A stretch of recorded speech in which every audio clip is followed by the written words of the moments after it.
Salve, salve galera, professor Nata na área, aqui do Pro Universidade, aulinha ao vivo, falando sobre o quê? Sólidos geométricos, não podia ser coisa mais fantástica, não é? Nós demoramos um pouquinho aí, porque o Zé aqui, o cara que cuida das coisas, estava organizando certinho para calibrar, né? Sabe como é que é, né? Desprovido de uma estatura um pouquinho elevada, então ele teve que usar um ambiente aí especial pra gente. Então vamos falar um pouquinho de matemática e aí sobre sólidos geométricos, lembrando que isso cai com muita frequência no nosso Enem, ok? E aí nós temos algumas perspectivas de como que isso cai no Enem. Pode estar relacionado à área e volume, pode se relacionar também ao reconhecimento desses sólidos e também uma ideia do Enem, que é a ideia da perspectiva ou das projeções.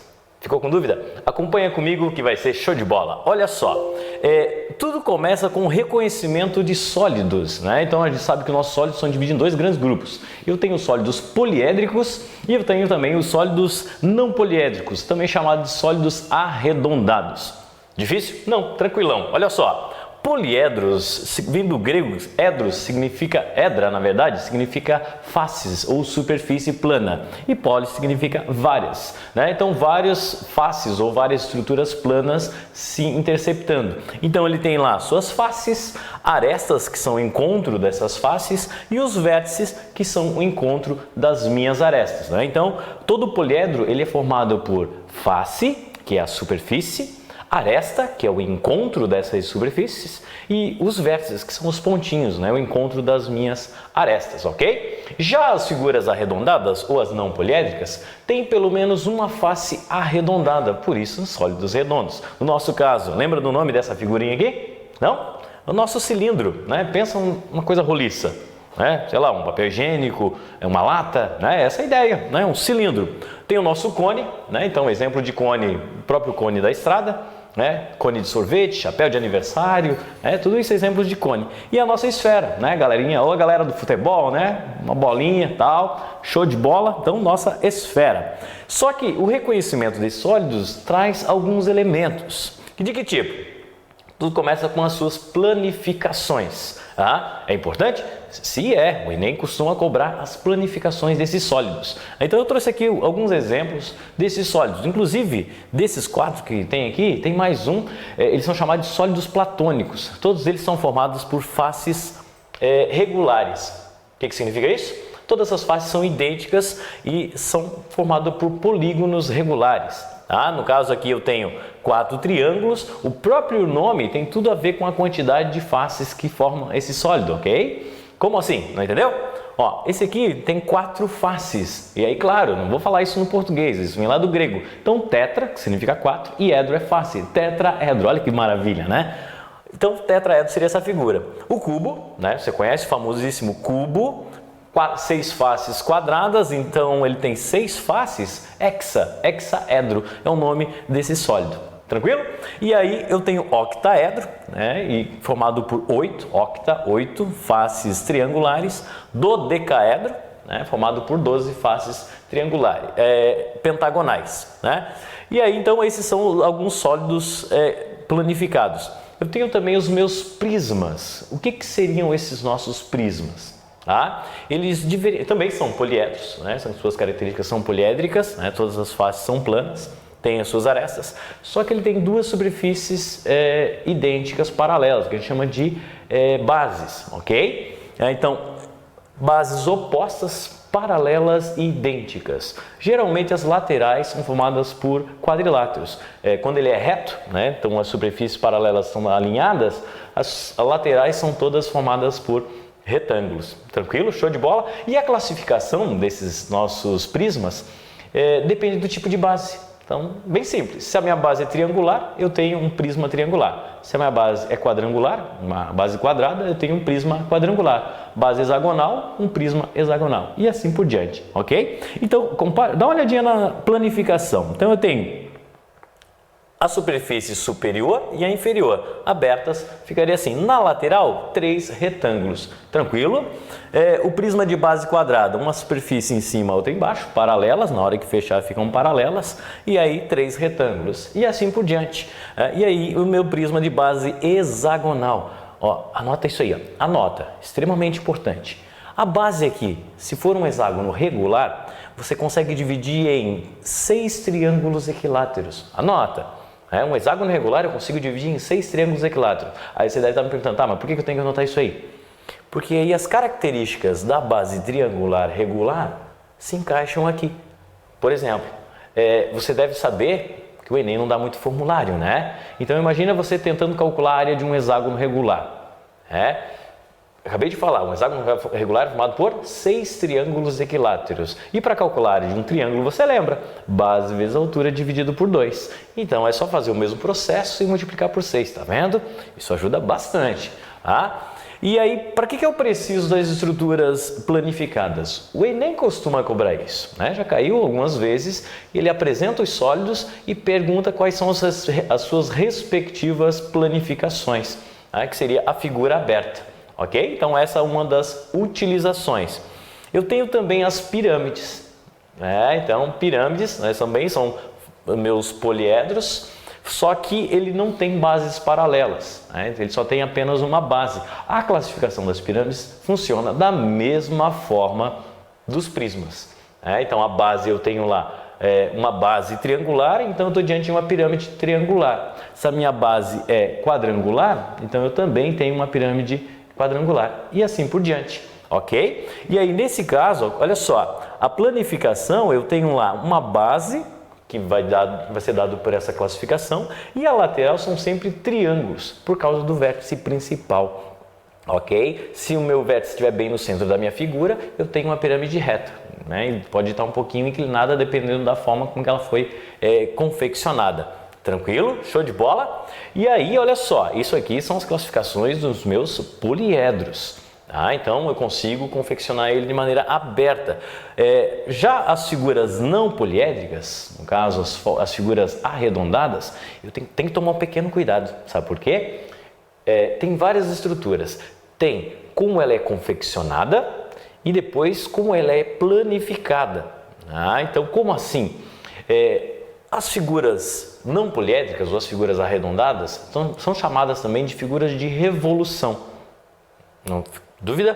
Tranquilo? Revolução, olha só, seria um movimento. É você pegar uma figura plana, rotacionar a partir de um eixo e esse movimento origina o sólido em questão. Não entendeu? Olha só, vamos pensar um pouquinho no retângulo. Opa, vamos voltar só um pouquinho aqui, ó.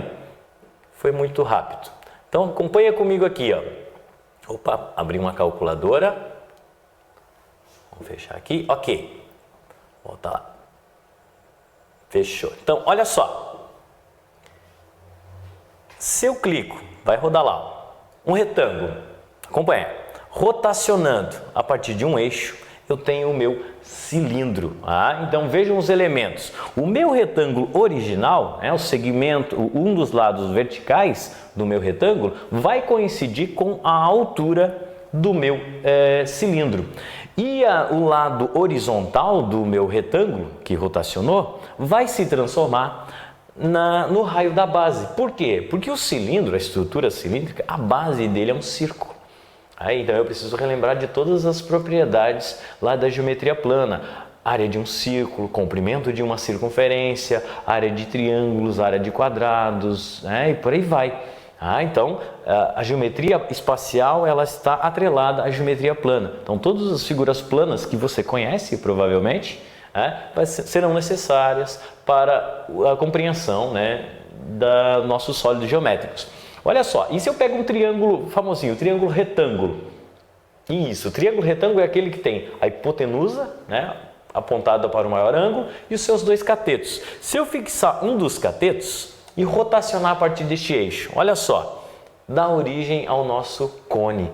Então, por isso que são chamados sólidos de revolução. E aí, se eu comparar o triângulo retângulo, o qual a gente rotacionou, o cateto vertical se transforma na nossa altura. Olha que maravilha. E o cateto horizontal vai ser o raio da base do cone. Lembrando que ele vai rotacionar e o movimento vai formar um círculo na base. E essa linha aqui, ó, a gente chama de geratriz. Aí você deve estar se perguntando, NASA, mas o cone não tem essa linha. Exatamente, ele não tem essa linha. Se você pegar uma estrutura cônica, uma casquinha de sorvete, por exemplo, Né? Se você olhar na lateral, ele é totalmente arredondado, não tem essa linha ali. Qual é a ideia da linha? Porque vem lá da hipotenusa do triângulo original que gerou o cone, por isso que ela é chamada de geratriz. É o movimento daquela hipotenusa que acaba originando o nosso cone. Tranquilo? E detalhe, se você pegar qualquer estrutura cônica e olhar de frente, você vai perceber que a imagem que você capta dá a impressão que tem aquela linha. Perfeito? Então isso aí chama de perspectiva, vamos falar daqui a pouquinho, ok? E se eu pegar um círculo? Isso aqui é muito tranquilo, provavelmente você já fez isso. Pegar uma moeda, né? Pega uma moedinha e girar em cima da mesa. Já fez isso? Com certeza já fez. Todo mundo já foi criança, já fez isso, já brincou com isso aí. Não tem nada para fazer, vai lá, pega a moedinha, fica girando em cima da mesa. O movimento dessa moeda dá a ideia de uma esfera, ok? Então, e aí eu tenho o meu elemento principal, que é o raio. Então lembre-se, essas três estruturas fazem parte das nossas relações dos sólidos de revolução. Aí você deve estar pensando, são só essas? Não, eu posso confeccionar a partir de outras, fazer junção entre um corte de um cone, dependendo do sólido que a gente vai estar cortando, e rotacionar pode ocorrer outros sólidos, mas esses são os principais que o Enem costuma cobrar de você, ok? E a planificação desses sólidos, como é que funciona? Você já pensou como que fica o nosso cilindro totalmente aberto? Ou o cone totalmente aberto?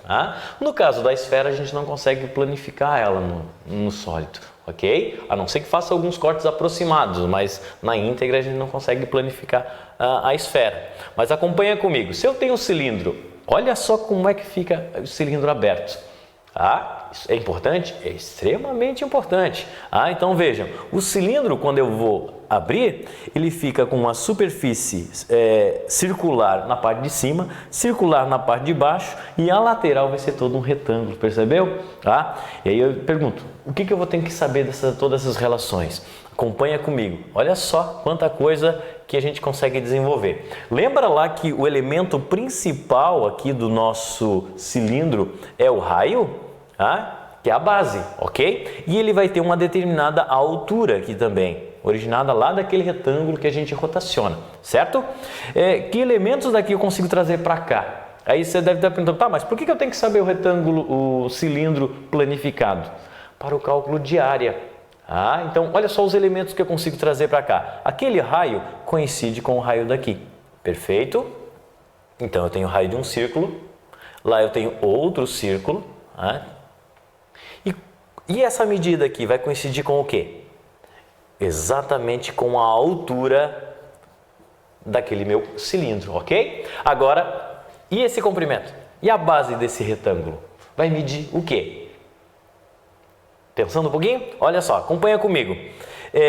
Quando eu fechar esse meu cilindro, essa ponta tem que coincidir com essa ao contorno do meu círculo, não é?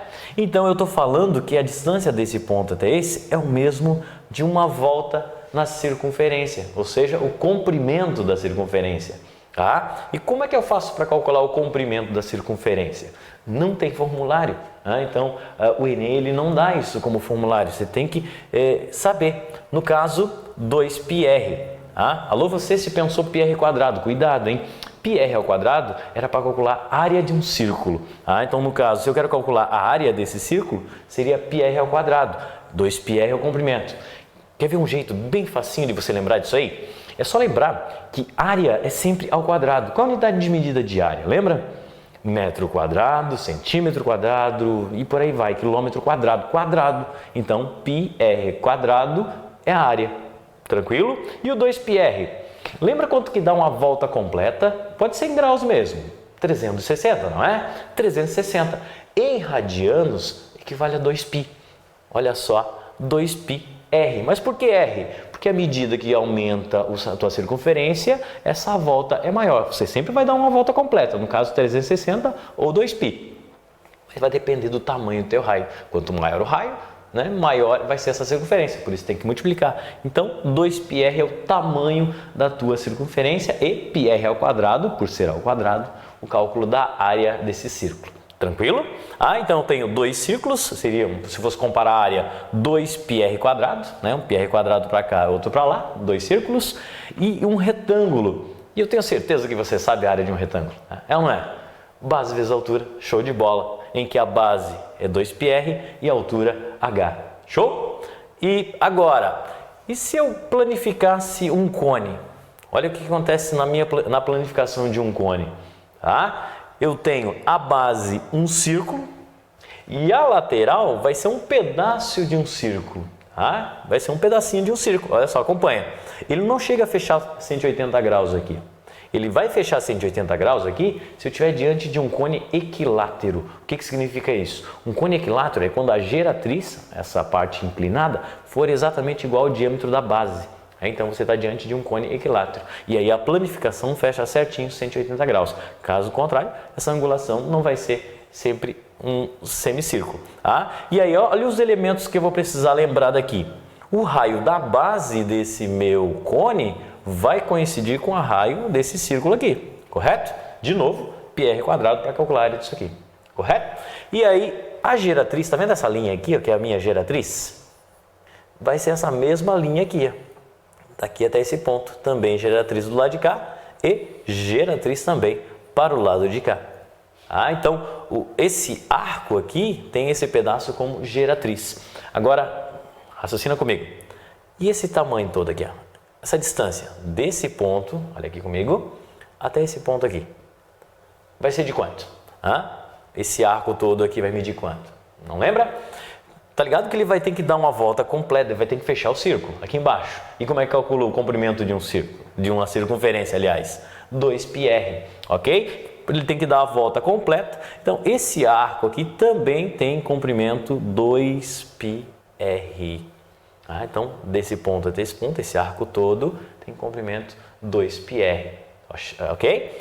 E aí, para isso, a gente consegue calcular as áreas πr² e aqui πrg, usando uma regrinha de 3. Então, πrg para calcular a área desse setor. πr, o raio da base, multiplicada pela geratriz. Anotou? Show de bola? E aí você deve estar perguntando, mas para que eu preciso de toda essa relação? O Enem não dá formulário e tal, às vezes algumas questões que não são tão usuais, ele acaba oferecendo o formulário. Mas de nada adianta a questão estar lá com o formulário se, primeiro, não reconhecer esses sólidos. E segundo, na questão não conseguir identificar a diferença entre área e volume. Então é importante. Quer ver? Questãozinha Enem para a gente discutir essa relaçãozinha bem importante. Tem um líquido, né? O texto dizia que tinha esse líquido e aí foi mergulhado um cubo. Então ele pergunta, qual é a planificação desse cubo após submerso? Veja, ele foi submerso até a metade, então ficou uma parte molhada e a parte branca, que seria a parte que não entrou em contato com o líquido. Ele quer saber o seguinte, retirando esse sólido ali, esse cubo, planificando, qual das estruturas, qual das opções corresponde a esse sólido planificado? Tá vendo a importância de reconhecer esses sólidos? E o cubo tem uma particularidade, né? Um negocinho bem interessante, é você identificar as faces opostas. Na hora que fecha, quais são as faces opostas? E aí, claro, você tem que analisar a tua figura original. Não adianta você ficar buscando tentar fechar todas elas, você vai perder muito tempo. Então analisa comigo. Se você observar a face superior, ela é toda branca, correto? A lateral, as faces laterais desse cubo estão encostadas nessa face branca, perfeito? Significa o quê? Que a parte branca não pode estar encostada em face escura. Não faz sentido, você não conseguiria fechar o cubo de acordo com o que está escrito aqui. Só com essa análise você já elimina algumas alternativas. Quer ver? Olha só, na letra A, essa face branca está encostada numa parte escura. Então, não pode ser a letra A, correto? Vamos analisar a B. Também, a parte clara, que seria a parte superior, ela está encostada em face escura. Na hora que fechar, não vai fazer sentido, porque, de novo, a parte superior, que é a clarinha, ela está ao redor dela, tá vendo? Ao redor são as faces claras. Analisando a letra C, a C. A branca está encostada em parte branca, então ela é uma forte candidata a ser a alternativa correta. Analisa as outras. Branca, branca encostada em escura, não pode. por causa da questão anterior. E aqui, ó, branco encostado em escura. Então a única que deu certo, só por essa análise, foi a letra C. Olha que tranquilão. Então questão Enem. Mas tá muito simples. Então, mas é esse tipo de questão que você não pode deixar passar. E também não pode perder muito tempo. Não é porque a questão é fácil que você vai ficar um bom tempo nessa questão. Lembre-se que são 45 questões e você tem um tempo muito curto para dar tempo de ler todas as questões. Ok?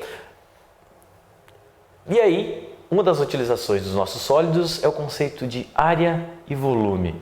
Geralmente o vestibulando vai lá, faz a prova, sabe dos formulários, mas aí, e aí? Eu calculo área e volume, tenta calcular os dois, aí tem as opções lá, não sabe o que marcar. Então, tem que ter bem claro na sua mente o que é volume de um sólido e o que é área de um sólido. Beleza? Então, para ficar bem claro, o que é volume de um sólido? Seria o quanto esse sólido consegue ocupar no espaço ou quanto você consegue preencher com uma determinada substância. Não entendeu? Exemplo, uma caixa d'água. O que seria o volume de uma caixa d'água?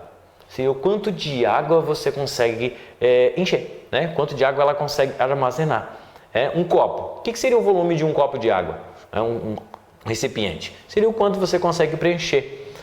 Sei lá, você tem um container. O volume dele seria o quanto de coisas, de objetos você conseguiria armazenar. Um cubo de gelo soltado num copo de água. O que seria o volume? Seria o espaço dele ocupado dentro desse copo de água, o quanto de água que vai subir, ou se o copo está totalmente cheio, o quanto de água vai derramar. Tudo isso são exemplos de conceitos de volume, ok? Então, volume seria o quanto esse sólido consegue ocupar no espaço. E área, o que seria área? Área seria a ocupação no plano, o quanto de material eu preciso para confeccionar esse sólido, ou se acaso, vamos pensar um exemplo numa piscina, Você tem lá uma piscina, é um sólido, e você quer revestir essa piscina com um determinado piso. Tudo bem, piscina vai água, mas não é o problema em si, não quer saber quanto de água, ele quer revestir só as paredes da piscina. É um conceito de área, por quê? Você quer trabalhar só com a superfície. Ficou claro, então? Então, essa é a relação entre área e volume. Então, volume, capacidade de armazenamento do sólido no espaço. E área seria o quanto de material ela ocupa no plano ou para confeccionar esse sólido. Ok? Por isso, a planificação é importante.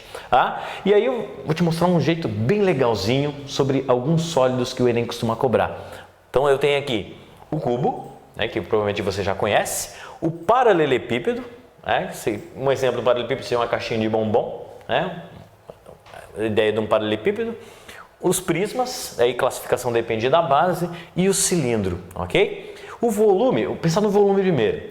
De qualquer um deles, o volume segue sempre o mesmo princípio, chamado princípio de Cavalieri, que seria o quê? Área da base multiplicada pela altura. Qualquer um desses quatro segue o mesmo princípio, porque ele tem bases opostas, paralelas e idênticas.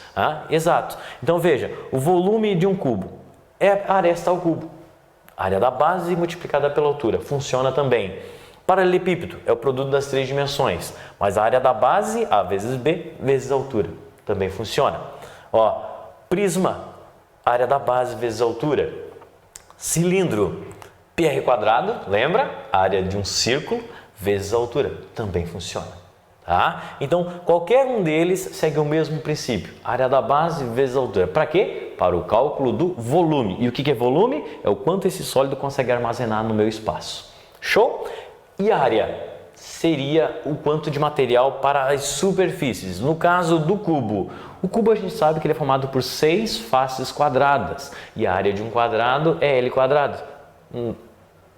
Então, a área do cubo, 6L quadrado. Bem simples, Por quê? Porque eu preciso de 6 quadrados para confeccionar um cubo.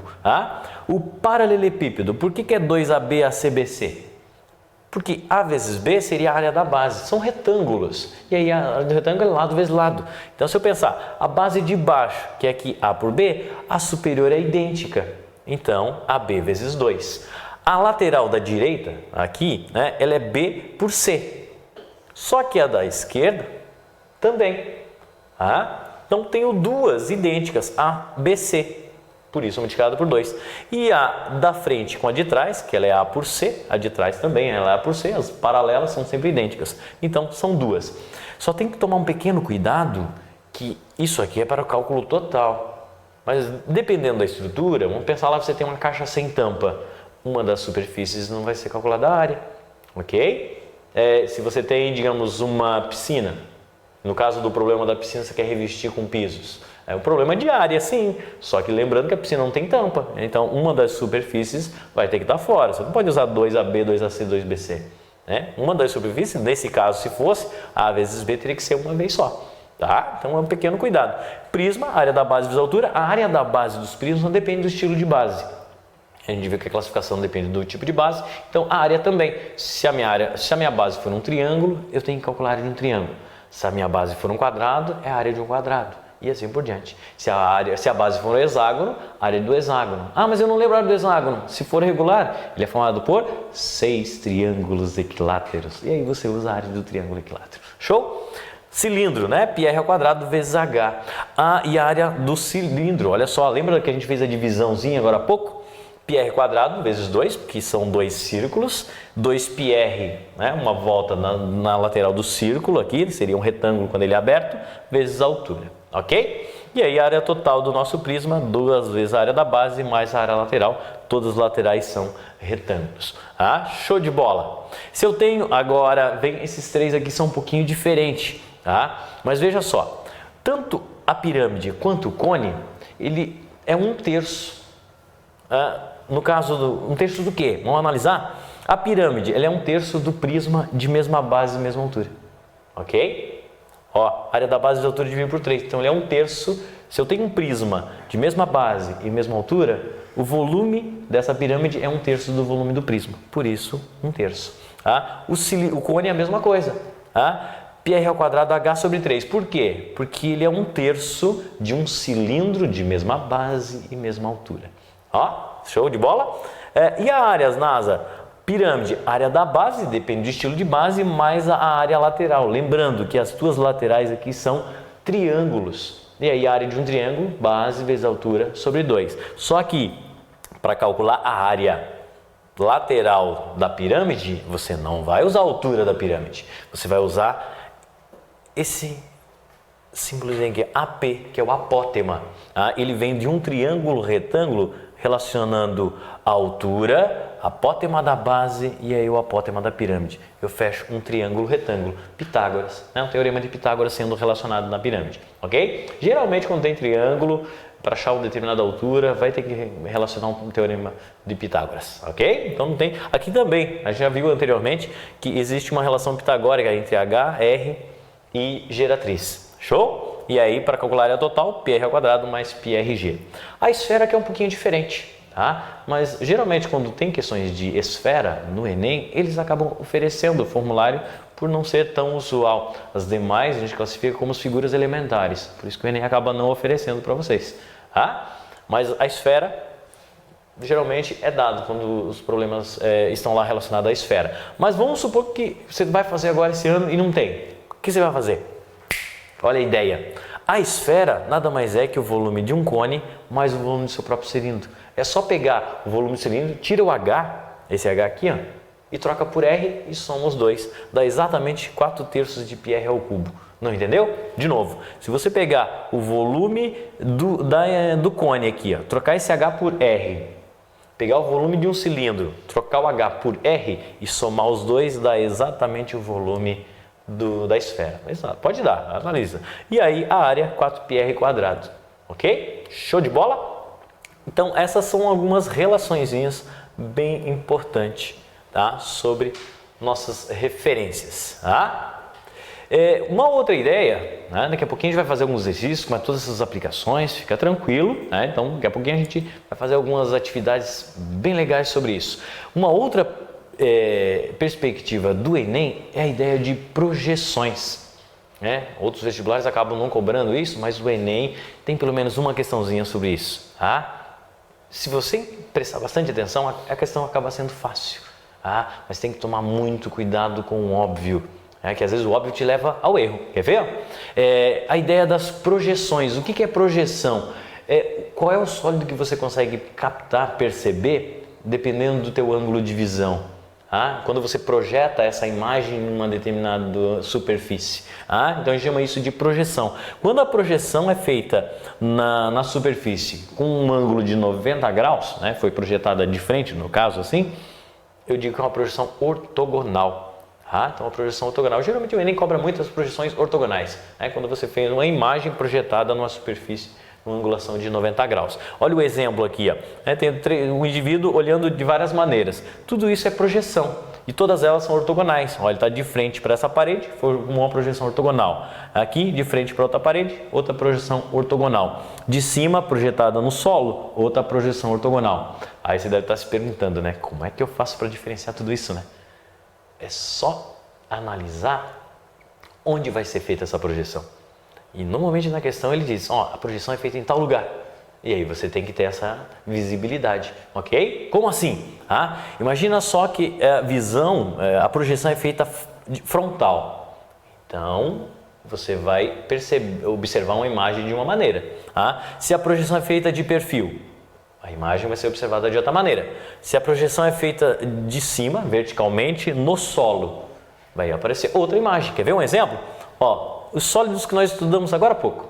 Cilindro, prisma de base quadrada e um prisma triangular. Veja que dependendo do tipo de projeção, dependendo do teu ângulo de visão, você acaba projetando uma imagem. Veja, projeção frontal. Os três possuem a mesma projeção. E aí, como é que eu vou diferenciar esse sólido? Aí vem a projeção vertical, ou seja, no solo. A projeção do cilindro, sendo visto de cima, você pegando a base e olhando ele de cima, você vê um círculo, correto? Se você pega esse cilindro e olha de frente, você enxerga exatamente um retângulo, que é o que aparece aqui. De frente vai aparecer um retângulo. Sendo visto de cima, projeção no solo, você enxerga um círculo. Então é essa a ideia de projeção, ok? Então vejam, projeção frontal, projeção vertical no solo. Todas elas são ortogonais, sim, porque formam um ângulo de 90 graus com a superfície a qual está sendo refletida essa imagem, ok? Mas depende daí do teu ângulo de visão, de onde está o telespectador, digamos assim, ok? Vamos pegar só uma ideia? Olha só, como é que funciona essa aqui? Essa aqui foi uma questãozinha que já caiu no Enem. Geralmente o pessoal acha, não, é uma questão fácil, bem tranquila, tal, mas tem que tomar muito cuidado. Olha só. Considere a gangorra representada na figura, em que os pontos A e B são equidistantes do pivô. Então eu tenho aqui a figura, ponto A e o ponto B, equidistantes do pivô. Significa o quê? Lembra o que significa equidistante? Mesma distância, certo? Equi igual distância. Então esse ponto aqui é como se fosse o ponto médio. A projeção ortogonal, eu vou destacar isso aqui, significa que a projeção vai ser feita no ângulo de 90 graus, da trajetória dos pontos A e B sobre o plano, olha só onde é que ele vai projetar, sobre o plano do chão da gangorra, quando esta se encontra em movimento. Nós não entendi nada, vamos com calma. Geralmente a primeira leitura é para fazer se familiarizar da questão e aí a segunda que você vai analisar a situação como um todo. Então você tem lá a tua gangorra, e essa gangorra ela vai se movimentar, tá vendo? Ok? Essa gangorra vai executar um determinado movimento e é esse movimento ele quer saber, quando eu projetar esse movimento, qual das opções corresponde a essa projeção? Calma, vamos com calma. Você deve estar pensando na qual? Na letra A, na letra B, C, D, E não, Veja, ele sempre coloca uma que não pode ser. Se você está pensando que a letra E, não faz sentido, tá? Ficou na dúvida em algumas? Sei lá, na A, B e C? Qual é a ideia do problema, NASA? Onde é feita essa projeção? No solo. Então imagina que o cara está olhando de cima esse movimento da gangorra. Se eu desenhar esse movimento de frente, a minha gangorra faria esse movimento aqui, um arco, correto? Ficaria fazendo esse movimento aqui. Deixa eu só melhorar esse desenho aqui porque não ficou legal. Imagina esse movimento aqui, um pedaço, um arco. Então vai fazer esse movimento aqui, correto? E já o lado de cá vai fazer esse movimento aqui. Aí você deve pensar, então é a letra C. Cuidado! Muito cuidado. Porque esse movimento seria a letra C se fosse uma projeção frontal. Ok, fechou? Uma projeção seria frontal. Agora, não é frontal, né? Acabei apagando aqui, ó, mas não é uma projeção frontal que ele está dizendo. É uma projeção no chão da gangorra. Ó, a projeção ortogonal é feita no solo. Agora imagina esse movimento sendo projetado lá no solo. Vamos projetar? Olha só que maravilha! Se eu pegar esse ponto aqui, projetar aqui no solo e essa extremidade projetar aqui, ó, essa vai ser a imagem da projeção, um risquinho. Ó, mesma coisa aqui, ó. Se eu projetar isso aqui, vai parar esse ponto, essa extremidade projetando aqui, ó, esse vai ser o movimento, tá vendo? Vai ficar assim, ó. Parece esquisito, né? Mas não, né? Esse ponto ele vai ficar só deslizando assim, como se fosse uma sombra. Tá? Quer ver um exemplo bem simples? Aí, claro, agora você já sabe qual é a opção correta. Né? A opção correta que a gente vai marcar qual que é? Só tem uma. Exato, essa que você pensou, letra B. Quer ver um exemplo muito simples para você analisar essa situação? Um pêndulo. Você sabe o que é um pêndulo, né? Aqueles relógios que fica um negocinho pendurado. Tá? Isso, exatamente. Essa é a ideia de um pêndulo. Né? Se você pegar um pêndulo e projetar ele frontalmente, você consegue perceber que vai formar um arco, né? É um arco. Agora imagine esse mesmo movimento sendo projetado no solo. Vai ser uma linha, porque você não consegue captar essa aproximação. Então vai ser só uma linha. É essa mesma ideia. Projetando no solo, ele vai ficar só um risquinho. Ok? Show de bola?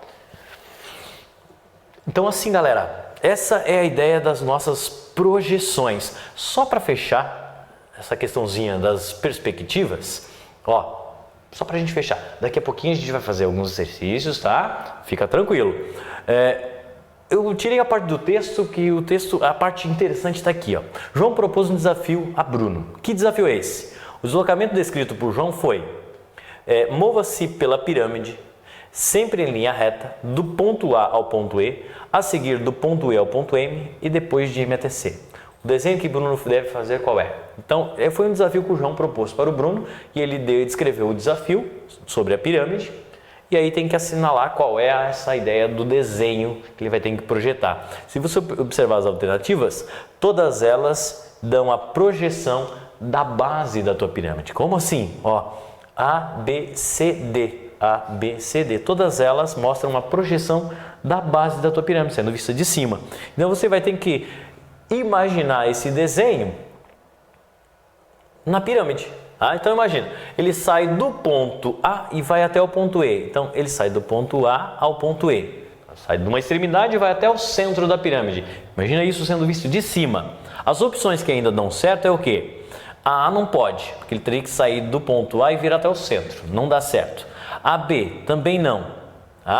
A C é uma candidata, porque sai do ponto A e vai até o ponto central, que é o E. A D também dá certo, ok? Ó. E a E também.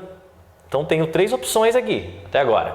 Só que ele fala que sai seguindo do ponto E e vai até o ponto M lá em BC. Ó. O ponto M ele vai lá em BC. Agora imagina isso sendo visto de cima. O ponto E indo até BC. Aliás, M que é o ponto médio de BC. M ponto médio de BC. Ó, BC está aqui, M ponto médio de BC. Então a C é uma candidata. Vamos ver se as outras dão certo? Ó, essa não dá, porque ele vai direto para C. Ele tem que ir até o ponto médio. E essa também não, né? Porque o ponto médio, o M, está em BC e não em CD. Fechou. Eliminamos as questões falsas, ficamos só com a nossa verdadeira, ok? Então, letra C. Olha que de boa. Então, por isso essa noção de perspectiva.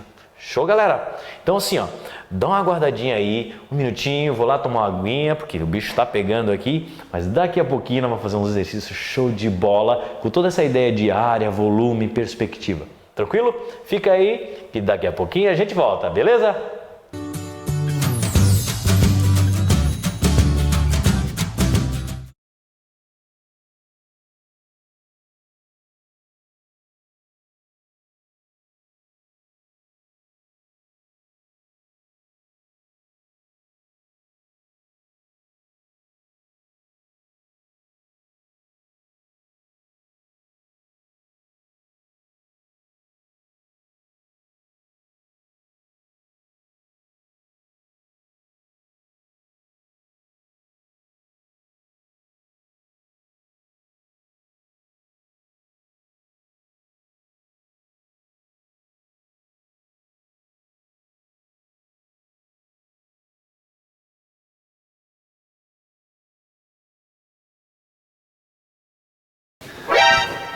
Opa, tudo bom com você? Aqui é o professor Plaça, só tô passando aqui para te lembrar. Faltam 2 meses para a grande prova do Enem, então vamos estudar. Nossa plataforma preparou para você um super intensivão cheio de videoaulas exatamente direcionado para essa grandiosa prova. O nome dele, Turbo Enem. Entre na nossa plataforma, dá uma xeretada lá e assina aí, certo? Ah, tem outra coisa, não se esqueça que lá na plataforma também você vai ver um grande plano de estudos para você, da maneira que você quiser estudar, no tempo que você tiver para estudar, certo? É só você selecionar a data limite, escolher as disciplinas, a língua estrangeira e cair matando. Vamos estudar. É isso aí, um beijo no seu cérebro, adeus!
E aí, estamos de volta? Belezura! Então, olha só, como eu prometido, nós vamos resolver algumas questõezinhas bem legais sobre o nosso assunto agora há pouco, né? Áreas, volumes, perspectivas. Aqui a gente resolve qualquer problema, manda pra gente, tá? Tranquilo que a gente vai resolver. A gente só não resolve problema financeiro e amoroso, porque também não dá pra resolver tudo, beleza? Olha só, acompanha comigo, questãozinha bem simplesinha.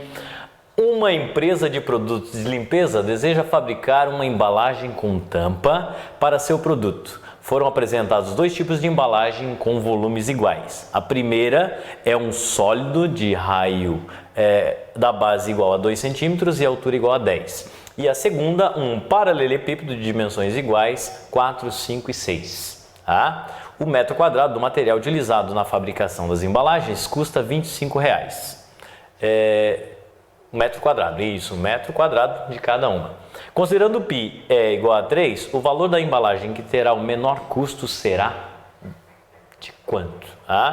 O valor da embalagem aí e aí, como é que eu faço isso aí? Beleza? tem dois sólidos, né?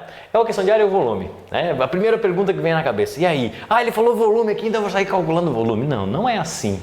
Você tem que interpretar o problema, tá? Vejam, ele quer material, quanto de material para confeccionar esse sólido. A gente falou anteriormente que para confeccionar um sólido é a área, né? É a área, é a questão de área. Então a gente vai precisar de desenho. Veja, é uma questão Enem que não tem desenho. Fica ligado que costuma aparecer. Então vamos ver os dados do problema? Então eu destaquei aqui o que tem de importante no problema. E isso você também pode fazer sublinhando, destacando, com qualquer tipo de utensílio. Pega um lápis com a caneta, circula, todos os dados que são importantes. Ó, primeiro dado, um cilindro de raio de base igual a 2 centímetros e a altura igual a 10 centímetros. Tá? Um paralelepípedo de dimensões iguais, 4, 5 e 6. E o custo é de R$ 25,00 no metro quadrado. Lembrando que ele pede para considerar π igual a 3. Então vamos desenhar o nosso sólido. Primeiro, eu preciso de um cilindro e de um paralelepípedo. E ele pede a área, né? Lembrando que é uma superfície com tampa, tal, beleza. Vamos só recordar um pouquinho. Área de um cilindro. Lembra qual é a ideia? Ele é aberto, 2 círculos, 2πr ao quadrado, mais a superfície lateral. H 2πr, porque isso aí vai fechar o círculo, né? 2πrh, base vezes altura, área no retângulo. Isso aqui, lembra que todas as faces são retângulos? Como é que calcula a área no retângulo? Base vezes altura. Então, AB, AC, BC, multiplicado por 2, porque elas são sempre duplicadas. Então, veja, isso aqui é formulário. Isso aqui são conceitos vindo das nossas figurinhas. Bem de boa, ok? E olha só, ele falou que ele quer saber o custo da superfície mais barata. Então, raciocina um pouquinho. Qual que vai ser a mais barata? A que tiver menor área, certo? Então vamos calcular a área das duas estruturas. Primeiro, calculando a área do nosso cilindro. Então veja, eu só fiz substituição, Ctrl C, Ctrl V, bem de boa. 2π, o π é 3, raio 2, aqui ó, raio da base é 2 ao quadrado. 2πr, π de novo 3, raio é 2, altura 10, aqui ó.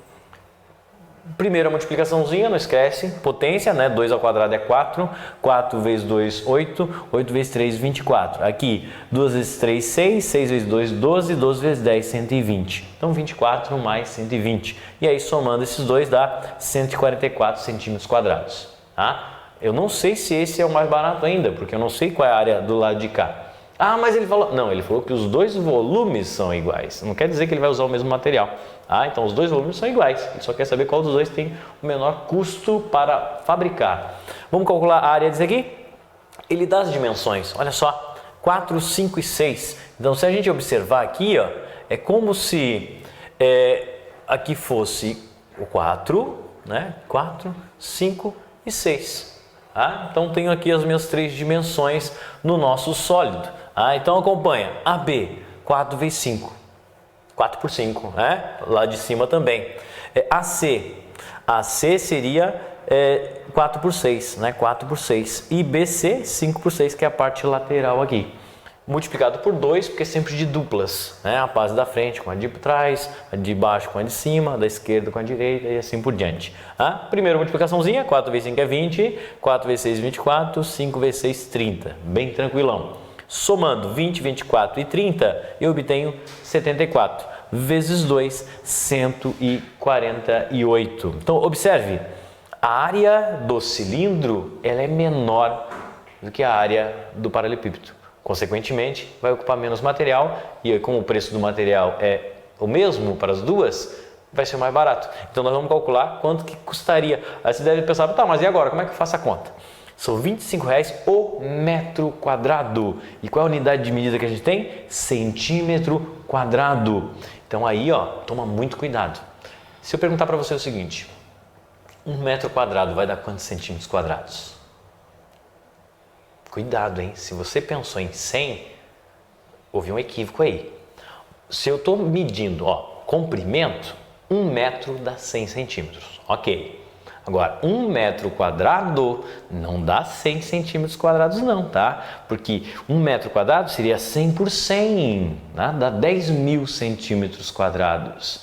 Porque você está em unidade de área e não de comprimento. Se você está em comprimento, 1 metro, 100 centímetros. Ok. Agora, se eu estou na área, 1 metro por 1 metro, seria 1 metro quadrado, seria 100 por 100.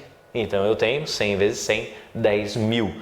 Então 25 reais o metro quadrado seria 25 reais a cada 100 mil centímetros quadrados. Então fazendo a continha, olha só como é que fica. 144, que é a área ali, multiplicada por 25 sobre 10 mil, que seria o preço por cada centímetro quadrado. 25 seria o preço por metro quadrado, dividido por 10 mil me dá o preço por cada centímetro quadrado. Então, multiplicando 144 por 25 e dividindo por 10 mil, dá 0,36 ou 36 centavos. Ok? Então vejam, mas não preciso calcular do paralelepípedo? Não preciso, porque aí eu já tenho a minha menor área, ok? Show de bola? Mais uma questãozinha? Show de bola? Vamos lá, com calma. Firme, forte aí, brasileiro não desiste nunca. Matemática é fácil demais. Você não pode ter medo da matemática, ok? Não pode ter medo. Vamos lá, mais uma. Ao se perfurar um poço no chão, na forma de um cilindro circular reto, toda a terra retirada é amontoada na forma de um cone circular reto, cujo raio da base é o triplo do raio do poço e a altura é 2,4 metros. Sabe-se que o volume desse cone de terra é 20% maior do que o volume do poço cilíndrico, pois a terra fica mais fofa após ser escavada. Qual é a profundidade em metros desse poço? Então ele quer saber que altura que vai dar o poço. Então veja que eu já tenho todos os dados. Vamos sacar aqui todos os nossos dados. Esse problema a gente vai resolver aqui mesmo. Qual é o problema? Nós temos uma forma cilíndrica, correto? Em que essa forma cilíndrica ele só me dá um raio qualquer. Ele diz que o raio da base é um R qualquer e só. Ele não dá muita informação, né? E aí do cone, olha só o que ele fornece para a gente do cone. Terra tá amontoada a terra é amontoada com forma de um cone reto. A altura desse cone reto é 2,4 e o raio, olha só que maravilha, é o triplo do raio do poço. Então, se o raio do poço é R, o do cone da terra amontoada vai ser 3R, o triplo, 3 vezes R. E o volume, olha só, o volume do cone de terra, ele é 20% maior que o volume do poço do cilindro. Então, olha só quanta informação para a gente resolver. É um problema de volume? Certo, é um problema de volume. Então, a gente precisa do formulário. Mas Enem não tem formulário. Então, nossas figurinhas quais são? Um cilindro e um cone. Então, eu joguei os dados para cá. Raio R, não me deu informação nenhuma. E aqui ele diz que é 3R, que é o triplo de lá, e a altura 2,4. Perfeito? Como é que calcula o volume de um cilindro? Lembra? Princípio de Cavalieri, área da base multiplicada pela altura. Área da base multiplicada pela altura. E a área da base é πr² vezes h. E o do cone? É 1/3 disso, ok? Lembra? 1/3 dessa relaçãozinha. Fica assim, E aí ele forma que o volume do poço, do cone, é 20% maior. O que seria 20%? Então, um pouquinho de porcentagem aí para a gente lembrar. Seria 100% mais 20%. Então, 100%, que seria uma unidade inteira, mais 20%, 0,2. Por isso, o volume do cone é 1,2 o volume do poço, porque ele acaba sendo maior.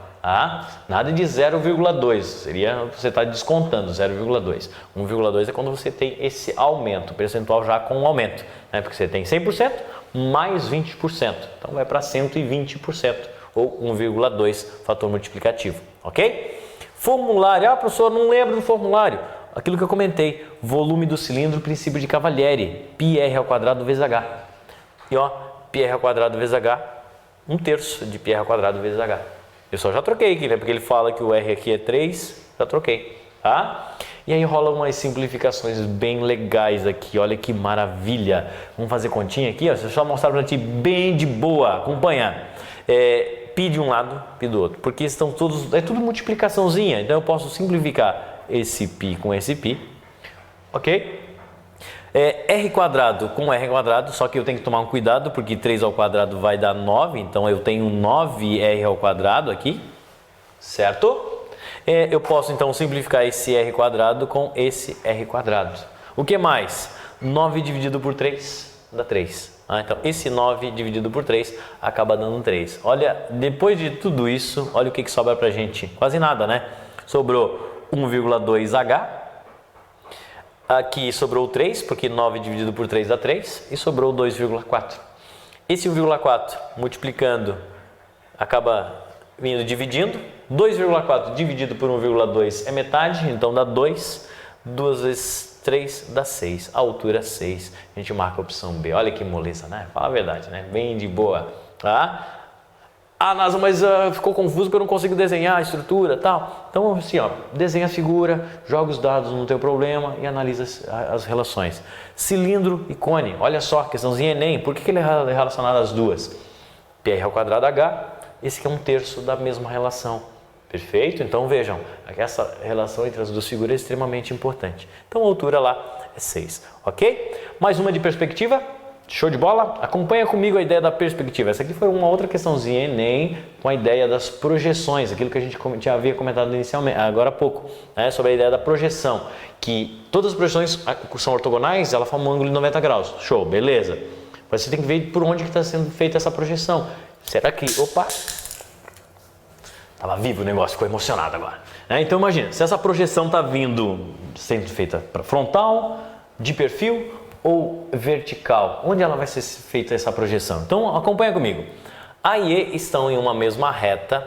Nessa escada, uma pessoa caminha deslizando a mão sobre o corrimão do ponto A até o ponto D.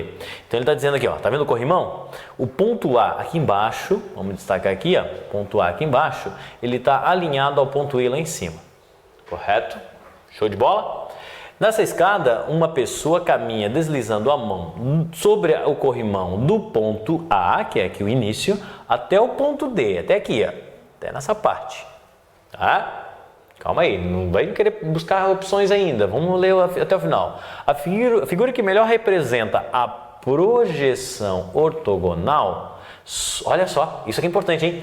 Sobre o piso da escada, é onde vai ser feita a tua projeção. Olha que maravilha. Então, a projeção ortogonal, tá certo? É o padrão, 90 graus com a figura que você quer projetar, só que ela vai ser feita sobre o piso da escada. Então, imagina onde é que o cara vai estar olhando essa projeção. Lá em cima. Ah, não é? Para projetar no solo, o cara tem que estar olhando de cima essa escada. Agora, imagina esse movimento da mão do infeliz, né? Saindo por aqui, subindo. Não, ó, mas esse movimento você tem que observar de cima. É o movimento da escada sendo visto de cima. Show de bola. Fácil pra caramba. Muito fácil. Qual a opção correta? Não pode ser a qualquer letra E, né? Ó, veja só. Projeção vertical sendo vista no piso. Ah, mas eu pensei na letra C. A letra C seria uma projeção frontal, se fosse na parede, ok? Então, a letra C, se fosse uma projeção frontal. Essa letra A, se fosse a projeção do corrimão completo, também frontal. Então, a única opção que dá certo é a letra E, ok? Show de bola? Para fechar, uma das ideias do Enem seria você pegar uma figura plana, rotacionar e ela origina alguns sólidos geométricos. Lembra do sólido de revolução que eu havia falado? Tem os cones, o cilindro, a esfera, que partem de sólidos planos, que a gente rotaciona e origina um sólido espacial. E essa foi uma questãozinha que caiu. Ele dá essa estrutura aqui, fixa um eixo e ele pergunta, ao girar tal forma em torno do eixo, que é essa linha aqui, formou-se a imagem de um foguete, que pode ser pensado como composição por justaposição, ou seja, um encostado no outro, de diversos sólidos básicos de revolução. Lembra que eu falei dos sólidos básicos de revolução? Opa, já deu a resposta aqui, que sacanagem, né? Você faz de conta que você não viu, tá, meu querido? Ai, ai.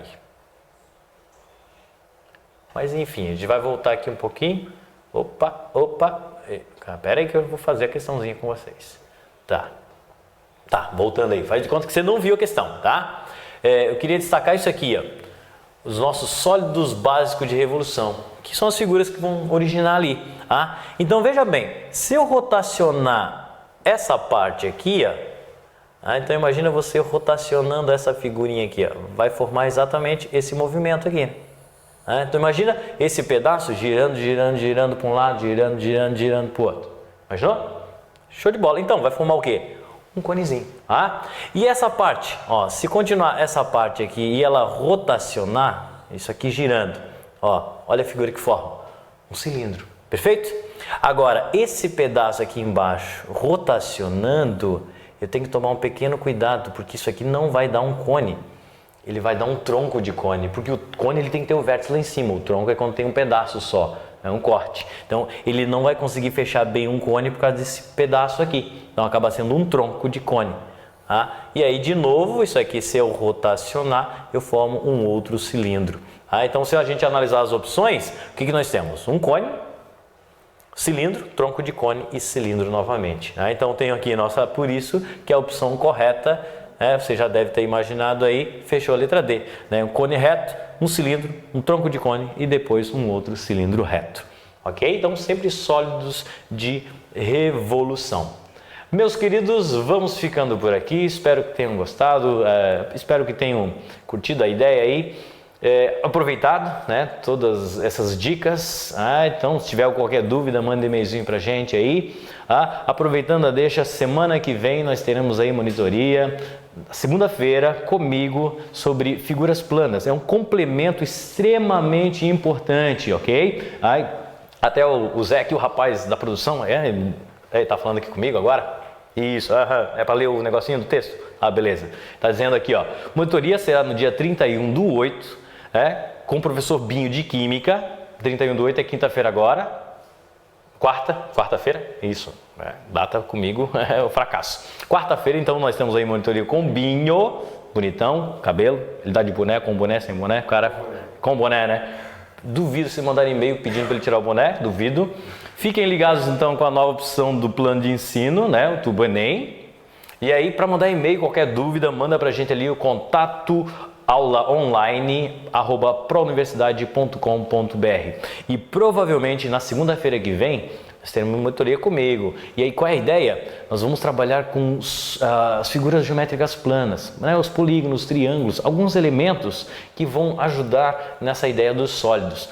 Porque se você pensar bem, os sólidos eles são complementos de algumas figuras planas confeccionadas, aí vira toda essa estrutura. Então, um acaba ajudando o outro. Beleza, meus queridos? Fiquem em paz, aproveite e não esquece, tem que estudar, porque olha só, você consegue, mas precisa correr atrás, beleza? Fechou? Um abração, professor.